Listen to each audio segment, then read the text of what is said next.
Welcome to the Polgar Chess University. In this lesson, it's my pleasure to show you a beautiful game that was played in Germany, in fact in East Germany, back in the days, back in 1978.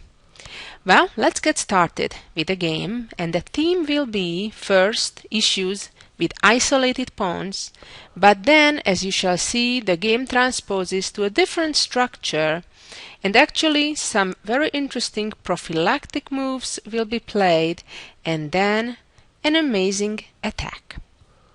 Well, let's get to it. And here we go. The game started with d4, knight f6, c4, e6, knight c3, and bishop b4. This is the famous Nimzo Indian defense. White continued with e3, which is the traditional old main line, although nowadays it's more popular to play queen c2 instead. Black has castled, and white continued developing with bishop d3. Black played d5 and came knight f3. So far it's all very standard, both sides developing. c5 and white castles. Black is the first one to break the tension in the middle of the board by trading, using the momentum that the white bishop already moved once, and now it is forced to move a second time. Bishop captured back, the pawn on c4, and black continued with developing the knight to d7. Now, if white would choose to trade pawns, for example, on c5, black would simply recapture, and then the symmetrical pawn structure would likely to lead equality. Moreover, in such situations, black can also consider to first ruin white's pawn structure by trading the bishop for the knight, and then capture back on c5, either right away or perhaps with another idea of queen c7. The idea behind this would be that while black wins the pawn back anyway, after that, when there is material balance again on the board, white will be stuck with an inferior pawn structure, having isolated pawns on the queen side.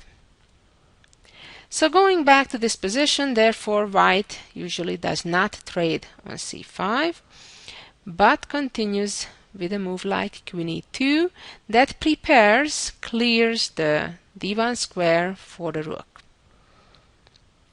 Black continued with a6, a typical idea, trying to play b5 to then develop the bishop to b7 to the longest diagonal. And white responded with a4, a typical idea in such situations, simply prophylactic, preventing black's b7, b5 liberation attempt.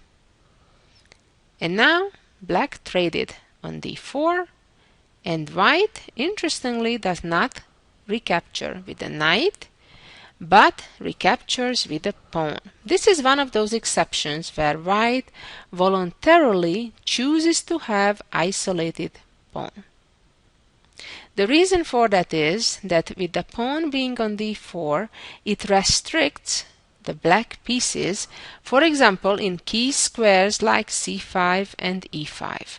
Also, it opens the e-file, and quite frequently also it is an option for white to later advance the pawn to d5, of obviously once rooks are behind it, let's say a rook on d1 and another one on e1, for example. So the bottom line is that white opens also diagonal of the bishop, so white gets more activity, more space, because of this pawn recapture on d4. With all that said, we understand that white has given up something. White has agreed to have an isolated pawn. And if white's dynamic play will not succeed, that means that strategically speaking, black is better. So white's hope is that their attack, their dynamic play will lead to some kind of advantage, material advantage, or a dangerous attack, before black would consolidate himself. For example, black still has issues developing his bishop on c8, and before black would come first in targeting white's weak isolated pawn. Black immediately played knight b6, which is the correct approach. You generally do want a knight blocking that isolated pawn. The bishop retreated. Of course, that is a key bishop for white in such and similar pawn structures, which, by the way, is extremely common. In addition, for it arising from the Nimzo Indian, like in this game, it is very common from the Sicilian, from the Caro-Kann, from Queen's Gambit. So even though it is the same pawn structure, it can arise from a variety of popular openings. So therefore, it's very important to remember that that trade for a black knight for white's light squared bishop would definitely favor black. You do not want to trade off that light squared bishop.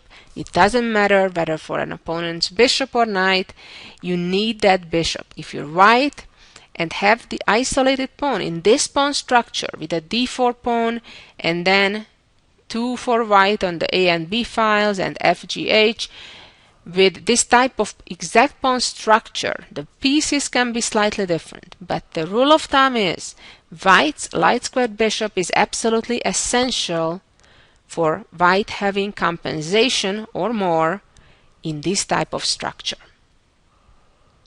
So, after the bishop returned to d3, black responded with knight bd5, a very typical idea, blocking the square in front of the isolated pawn, and moreover, black is targeting now white's knight on c3 a second time, so that means that black is threatening to win a pawn. And that explains white's next move, that was to protect simply the knight a second time with the bishop. And this is the first real critical moment in the game. Black's issue here is, challenge is, obviously, to develop the bishop from c8. And the question is how to do it best. Here the most natural idea would be to play bishop to d7. But black felt that it's too dangerous of a move. Why? Because he thought that after knight d5, now of course black has to be careful, because if the pawn captures back, the bishop is hanging on b4. And also, if bishop would trade first on d2, that would be a serious mistake, as white would have an intermediate check. And then when queen recaptures, queen captures, and as you can see, white has an extra knight. So that certainly would not be a good idea from black's perspective. However, yet bishop d7 was playable, and in fact well playable, because after knight d5 black can take back with the knight.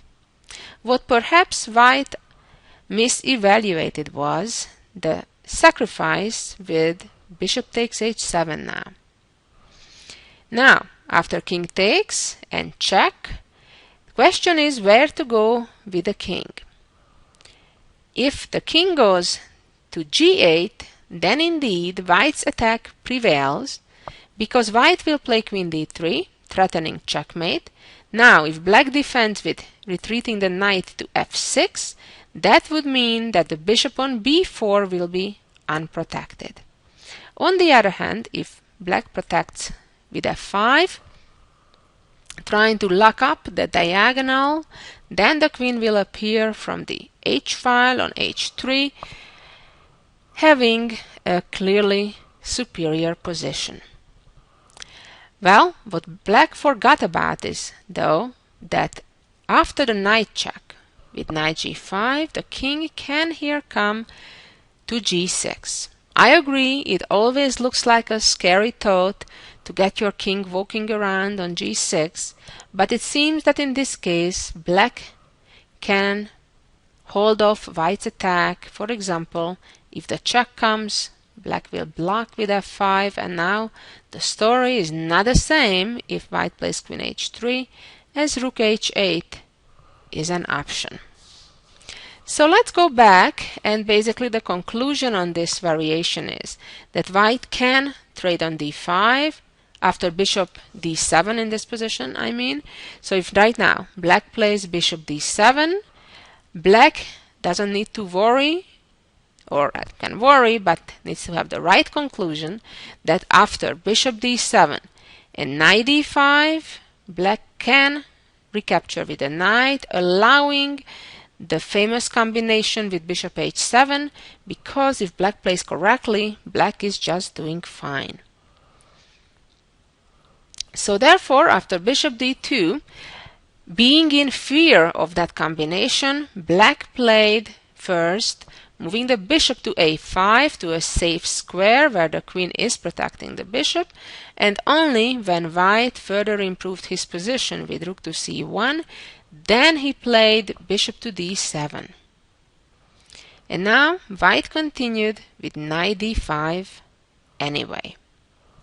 Again, for the same reason, trading bishops would be suicidal, because white would have the intermediate move of first trading knights with a check, and white would win a piece. So therefore, black is better off taking back. Now, taking back with a knight, which certainly would be the strategical choice, would allow white to play bishop g5 with a pretty strong position. For example, if f6, the idea would be to play queen e4 and provoke further weakening in black's position. And then after g6, bishop h6, it's quite obvious that with all those pawn moves, pawn advances to the 6th rank on the black side, white will have a nice target, nice attack in the near future. That is the explanation why black decided to take back with the pawn. Now this completely changes the dynamic of the game. White no longer has an isolated pawn. The black bishop on d7 also is no longer locked in. However, we can feel that white has better development at the moment. White controls the c-file with the rook. The white pieces are better positioned. Now this is also an important moment in the game where, as the pawn structure changed, white needs to choose a plan.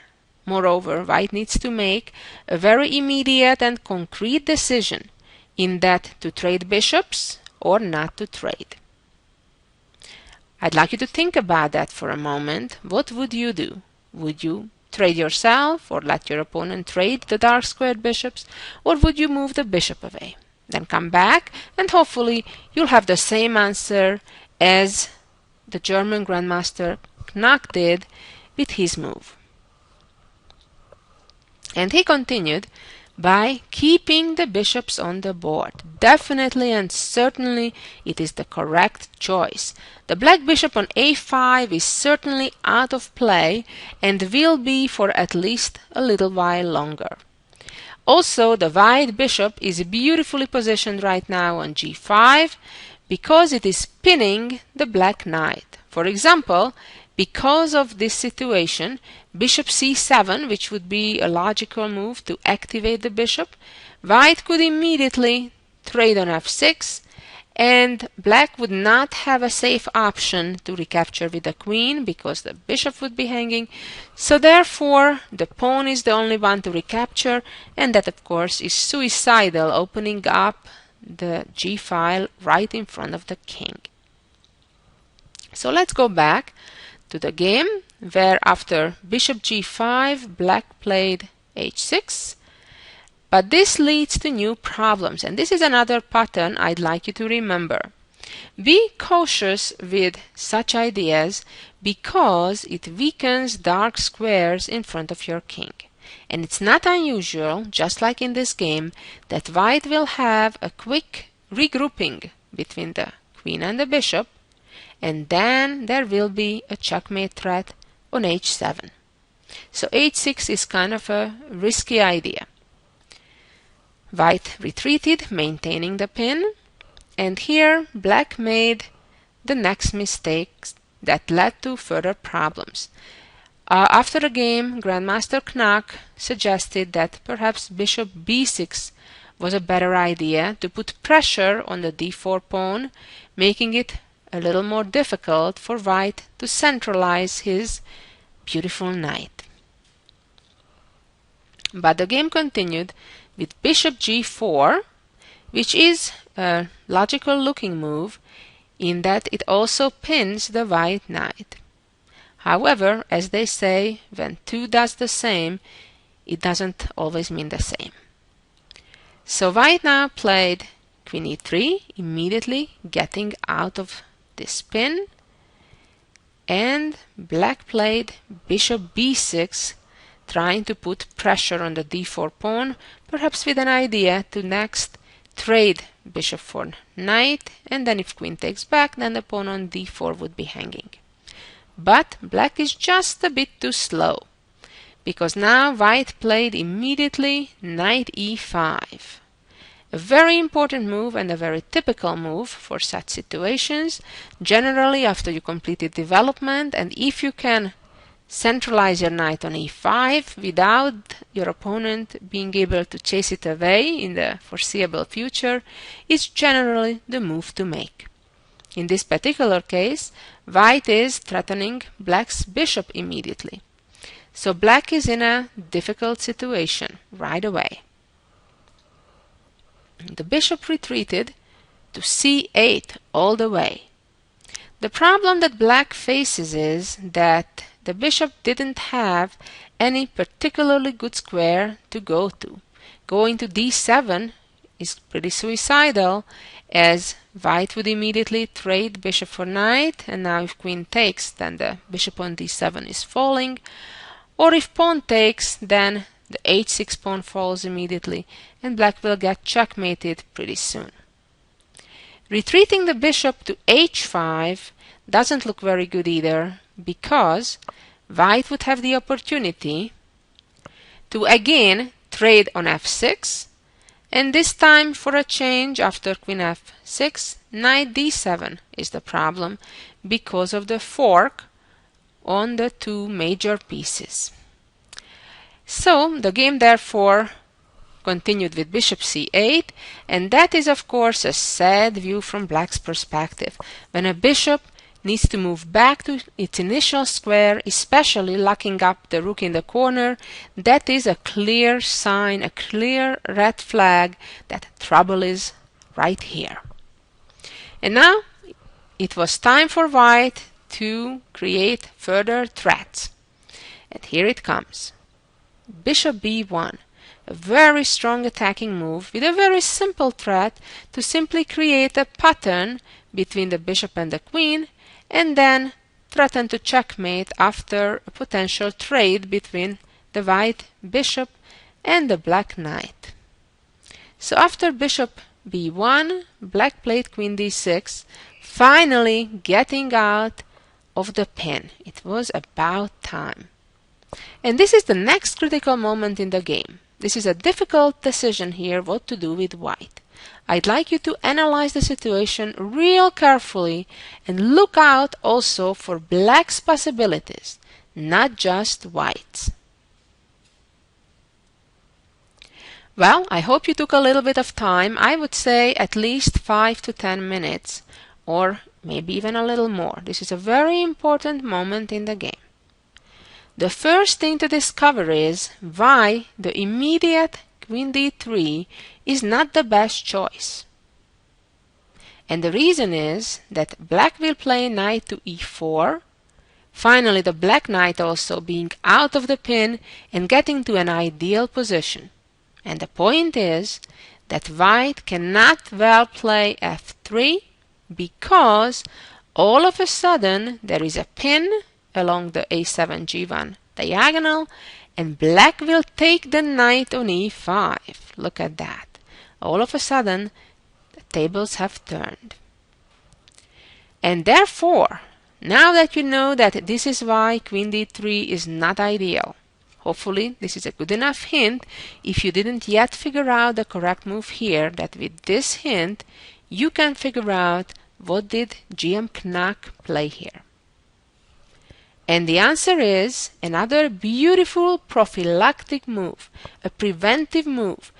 Remember, we want to play Queen D3 and then after knight E4 F3. The problem was the pin, and therefore the correct move right now is to play King H1, a very fine move. Now the same is a real threat, Queen D3, and if knight E4, then F3. Black continued with Rook E8, and indeed came Queen D3. Now Black is facing very real threats of Bishop takes followed by Queen H7. But Black is in trouble already, because if G6, it's a very ugly looking move, and usually they are bad ones too, then would come knight takes F7 followed by Queen G6.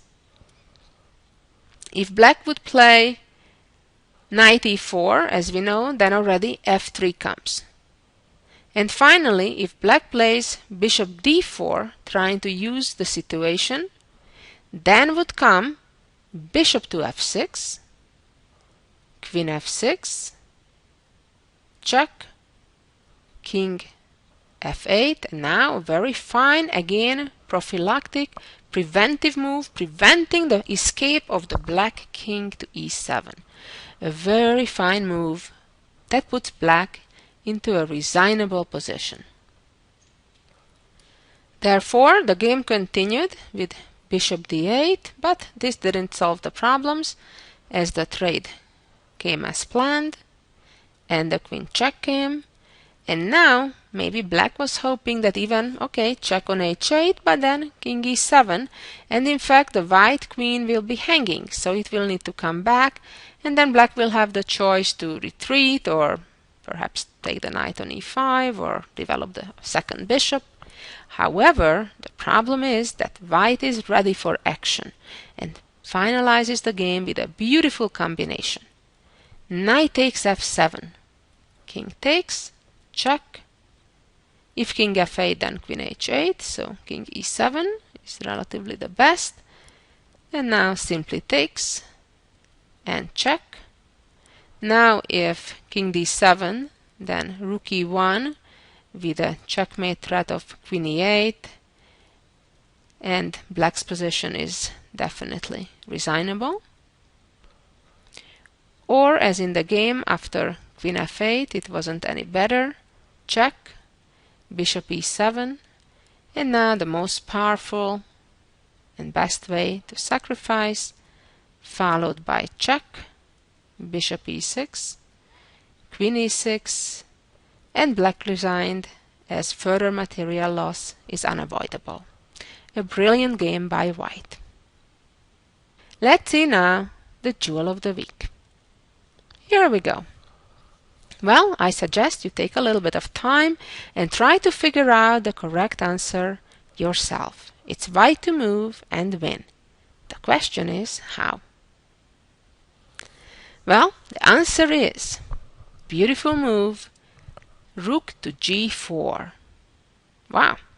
First of all, what happens if Black simply captures? There are no immediate forks, are there? Well, not quite immediate, but real soon. White plays D3, and now the Black King has no choice but to step into one of the upcoming forks. Pretty amazing. However, what happens if after Rook G4 the Queen goes somewhere else, simply does not capture the Rook? Well, unfortunately for Black, it doesn't solve the problem. For example, if Queen H2, then White has a discovered check, Knight F2. The King has only one square going to D5, and then comes Rook D4, forcing the King to E5, and here we go, goodbye Queen.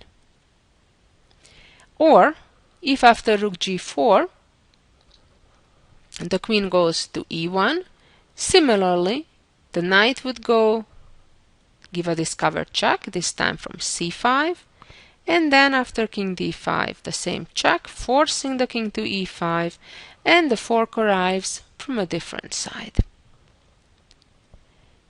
And after rook g4, if the queen goes, for example, to e7, then the check comes again from c5, and it's true that after king e5 there is no fork, but there is a skewer instead. Well, a beautiful, beautiful endgame by Dal Ava, composed in 1961. Hope you enjoyed it as much as I did. A beautiful endgame, and the main lesson, the game by Knack.